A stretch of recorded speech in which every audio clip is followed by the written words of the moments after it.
अस्सलामुअलैकुम दोस्तों, पाकिस्तान ने वेस्ट इंडीज़ के खिलाफ पहले टेस्ट मैच के लिए प्लेइंग 11 की अनाउंसमेंट कर दी है और एक फास्ट बॉलर उसमें शामिल है। एक बल्लेबाज जिसका था मुझे कि शायद ये मैच खेलेंगे, वो बल्लेबाज इसके अंदर शामिल नहीं है। वो क्या है वो मैं आपको बताऊंगा, बट जो प्लेइंग 11 है पहले मैं आपको वो बता देता हूँ कि क्या है। फास्ट बॉलर जो एक शामिल किए हैं वो खुरम शहजाद साहब हैं। और मैं हमेशा समझता हूँ कि पाकिस्तान के अंदर जब मैच हो रहा हो ना तो फास्ट बॉलर समझे बेचारा वो कोई कुर्बानी का बकरा ही है। क्योंकि अब देखिए पाकिस्तान ने जो इंग्लैंड के खिलाफ खेले थे, कितने ओवर किए थे। आमिर जमाल को खिलाया था क्योंकि वो ऑलराउंडर समझ के उनको रखा कि बैटिंग भी मिल जाएगी, चलो एक बॉलर भी सही। कितने ओवर उनको मिल गए थे कराने में, बहुत कम। अब 3 स्पिनर ऐड किए हैं पाकिस्तान ने, 3 स्पिनर्स, पहले 2 के साथ थे शायद, अब तीसरा स्पिनर भी ऐड होना है। चौथा सलमान आ गया, वो अलग से है। 3 तो पक्के स्पिनर हैं, चौथा सलमान आगा वो अलग से है। तो बेसिकली आप समझ लें कि वेस्ट इंडीज़ का शिकार पाकिस्तान ने करना कैसे है। 2 पंखे लगाए हुए हैं पिच के ऊपर, पूरा के पूरा टर्निंग ट्रैक है। और मुझे लगता है कि ये मैच वैसी ही पिच हुई तो 3 दिन से ऊपर नहीं जाएगा, क्योंकि वेस्ट इंडीज़ वाले स्पिनर्स को बहुत ही हल्का खेलते हैं। स्क्वाड की बात करते हैं और आपने बताना है स्क्वाड ठीक है या नहीं है। और जो बल्लेबाज एक नहीं शामिल किया उसके ऊपर बाद में बात होती है। शान मसूद कप्तान, मोहम्मद हुरैरा नया है, अच्छी बात है, उसको चांस दिया आपने मोहम्मद हुरैरा को, उनको खिलाया है। ये ओपन करेंगे बाबर आजम, 1 डाउन पोजीशन जो कि उनकी है। चौथे नंबर पर कामरान गुलाम है, जो पहले बाबर आजम की जगह पे आए थे एक बार, उन्होंने अपनी जगह सीमेंट की है। टेस्ट वनडे दोनों फॉर्मेट में अच्छा खेले हैं। सऊद शकील हैं इसमें, जो कि नायब कप्तान थे, अब चूंकि मेंशन नहीं किया इसलिए मैंने थे बोल दिया। मोहम्मद रिजवान विकेट कीपर बल्लेबाज ऑफ कोर्स, और सलमान अली आगा ये बैट्समैन है। कितने बन गए हैं? 1 2 3 4 5 6 7 बल्लेबाज हैं, पूरे पूरे बल्लेबाज, और 4 पूरे बॉलर हैं। ऑलराउंडर वाला चक्कर नहीं है। वैसे साजिद खान को एज ए स्पिनर जो ऐड किए हैं वो चंगी भली बैटिंग कर लेते हैं। वैसे साजिद खान हैं इसमें। Noman Ali left arm spinner वो शामिल हैं।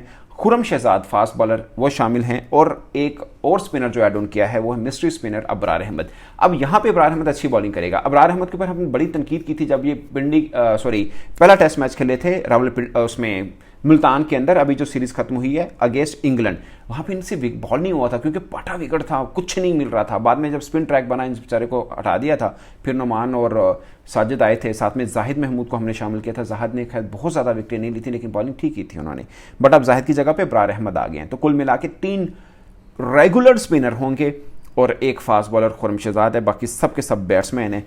एक बैट्समैन जिसकी मैंने आपको जिक्र किया वो है इमामुल हक, जिनको शामिल नहीं किया है।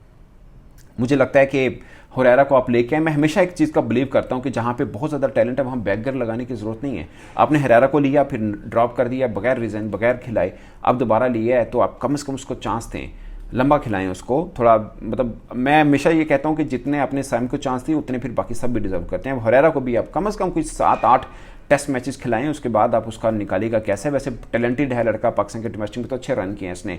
अंडर 19 से आया, उधर भी अच्छी बैटिंग की, फिर पाकिस्तान में शाहीन में खेलता है तो अच्छी खासी उसने रन किए हुए।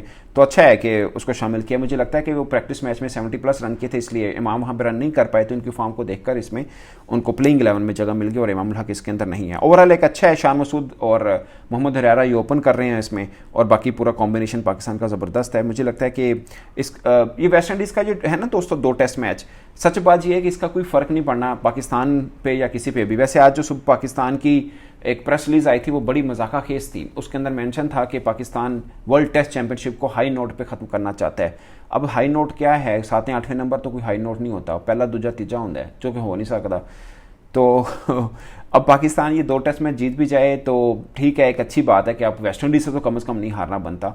मैं कहता हूँ कि वेस्ट इंडीज़ इन कंडीशन में बांग्लादेश से जो हम 2-0 से हारे हैं उससे भी कमज़ोर टीम मानी जाएगी, क्योंकि बांग्लादेश स्पिनर्स को अच्छा खेलते हैं। और वो अलग बात थी कि हमने उस वक्त स्पिन ट्रैक बनाए नहीं थे, बट हम मतलब वो फास्ट बॉलर को भी अच्छा खेल गए और मज़े की सोने पर सुहागा उनके लिए ये हुआ कि नहीद राना, उनके जो फास्ट बॉलर हैं 150 करते हैं, वो थे। और आपको याद है नहीद राना को PSL में किसने लिया है? बाबर आजम की टीम ने, मतलब बाबर आजम ने, क्योंकि बाबर आजम को खेले हैं और उस बंदे ने बड़ी ज़बरदस्त बॉलिंग की थी। पॉइंट इसके वेस्ट इंडीज़ इन कंडीशन में उनसे भी कमज़ोर है, तो यहाँ पे तो 2-0 पाकिस्तान को हराना चाहिए without any problem, without any trouble.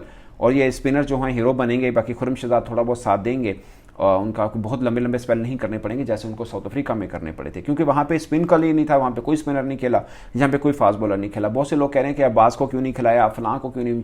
Mir Hamza को खैर थोड़ी बहुत इंजरी हुई, आई डोंट नो कि वो कितने दिन वाला मामला है उनका, बट उनको भी नहीं खिलाया, ठीक है। आमिर हमजा को भी नहीं खिलाया, आमिर जमाल को, शाहीन अफरीदी, ये सब ठीक है, क्योंकि ये पाटे विकेटों के ऊपर आप इन खिलाड़ियों को रेस्ट दें, यही बेहतर रहेगा। इनको यहाँ पे खिलाएंगे तो के जोर लगवाने वाला काम है, स्पिन ट्रैक है, स्पिनर्स 3 डाल दिए, चौथा के पास सलमान आ गया, तो ये बेस्ट ऑप्शन है बजाय इसके कि हम अपने फास्ट बॉलर को खपाएं। मैं अक्सर एग्जांपल देता होता हूं, जसप्रीत बुमराह का आज पूरी दुनिया नाम ले रही है, बट वही जसप्रीत बुमराह पहले 17 मैचेस सीना कंट्री में खेला, उसके बाद उन्होंने अपने देश में खिलाया भारत के अंदर। वो एशिया के अंदर सिर्फ भारत के अंदर खेले और कहीं नहीं खेले। उनको मालूम है कि जसप्रीत बुमराह जैसे बॉलर को आप के एशियन कंडीशन में क्यों खपाना है, तो सीना कंट्री वो हर जगह पे खेला है, एशियन कंडीशन में सिर्फ वो अपने देश में खेला और कहीं नहीं खेला। और अपने देश में भी वो 17 मैच पहले बाहर खेल के आया, उसके बाद उसको चांस दिया है। वो भी अभी 2024-23 ये 2 वर्षों में ज़्यादा खेले, अदरवाइज वो नहीं ज़्यादा खेले हुए भारत के अंदर भी, क्योंकि स्पिनर है ना, स्पिनर का बनता है। सेम हमने भी किया है, सिर्फ खुरम शराब को डाला है। के इनकी लाइन बहुत अच्छी है, बहुत ज़्यादा पेस के ऊपर वो बैंक नहीं करते हैं, स्विंग है उनका, इतना तक ठीक है। कहीं पे फास्ट बॉलर की शुरू पहला दिन तो फास्ट बॉलर को आपको मिलेगी, दूसरी इनिंग देखिएगा अटैक ही स्पिनर्स के साथ होगा। खैर इधर भी मुझे लगता है अटैक स्पिनर्स के साथ ही होगा, क्योंकि एक एंड पे तो खुरम शराब होंगे, दूसरे एंड पे देखेंगे कौन। अगर उनका लेफ्ट हैंड बैट्समैन हुआ तो जाहिर है साजिद खान करेगा, अगर राइट हैंड बैट्समैन हुआ तो नुमान अली आ जाएंगे। तो ये है, अबरार अहमद भी कर सकते हैं, क्योंकि नया बॉल तो वो वाइट बॉल के अंदर भी करते हैं। तो ये है दोस्तों ये स्ट्रैटेजी पाकिस्तान की, जो कि बिल्कुल ठीक है। बट मुझे लगता है कि यहाँ से पाकिस्तान को अपना पूरे का पूरा बिल्डअप करना है, क्योंकि ये वर्ल्ड टेस्ट चैंपियनशिप भी गुजर गई, हम किसी खाते में नहीं आए, कहीं गिनती में नहीं आए कि हम भी क्या फाइनल के लिए कुछ कर सकते हैं। वो ज़रबों तकसीमों वाले मरहले में भी हम नहीं आए, बस ऐसे हल्का सा डिस्कस हुआ।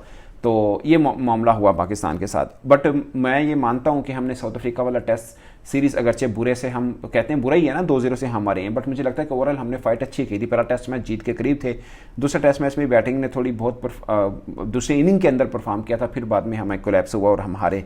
बट नेट रिजल्ट यही है कि हम 2-0 से हारे एक्चुअली में। तो जहाँ मुझे ये लगता है कि पाकिस्तान का ये आखिरी WTC का आखिरी सीरीज़ है, नोट यही है कि हम अच्छे पे ख़त्म करें और अगले के लिए तैयारी करें, क्योंकि अब हमें भी फाइनल खेलना है। हमारे शायकीन भी चाहते हैं, क्रिकेट फैन जो हैं, कि हमारी टीम जो दुनिया भर के मुकाबला चलता है, ऑस्ट्रेलिया, इंडिया, बाकी देशों का, साउथ अफ्रीका का, इवन श्रीलंका अच्छे पर्सपेक्टिव में था, तो पाकिस्तान भी उस गिनती में आना चाहिए कि हम भी आखिर तक, लास्ट तक जो सीरीज़ है वो हमारी अच्छी रहे, ताकि वो अभी सोचे ना कि ये वाली सीरीज़ डिपेंड कर रही होती है कि हम जीतें तो हम WTC का फाइनल खेल सकते हैं, तो कितनी मानी खेज ये सीरीज़ हो। अभी सीरीज़ का किसी का कोई इंटरेस्ट नहीं, उसकी वजह वर्ल्ड ये चैंपियंस ट्रॉफी नहीं है, उसकी वजह ये कि सीरीज़ बेमानी है पाकिस्तान के लिए भी और वेस्ट इंडीज़ के लिए भी।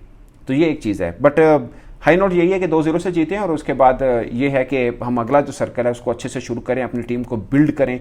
हम अपने फास्ट बॉलर्स का पूरे का पूरा पुल बना के रखें। स्पिनर्स का बना हुआ है, बट इसके अंदर मुझे लगता है कि नुमान अली काफ़ी एजड हैं, अब हमें शायद एक अच्छे लेफ्ट आर्म स्पिनर, वो भी बड़े अच्छे हैं, बट एक अच्छे लेफ्ट आर्म स्पिनर को लॉन्गर वर्जन के लिए, मतलब लंबे टाइम पीरियड के लिए हमें देखना है कि हम किसको लेके जा सकते हैं। बाकी साजिद खान तो अच्छी बॉलिंग कर रहे हैं और अबरार अहमद का ऑडिशन भी ठीक है, बट एक आधा नया साथ में ऐड करना पड़ेगा, लेग स्पिनर भी, क्योंकि आपको लेग स्पिनर टेस्ट के अंदर अच्छी के करवा के देते हैं।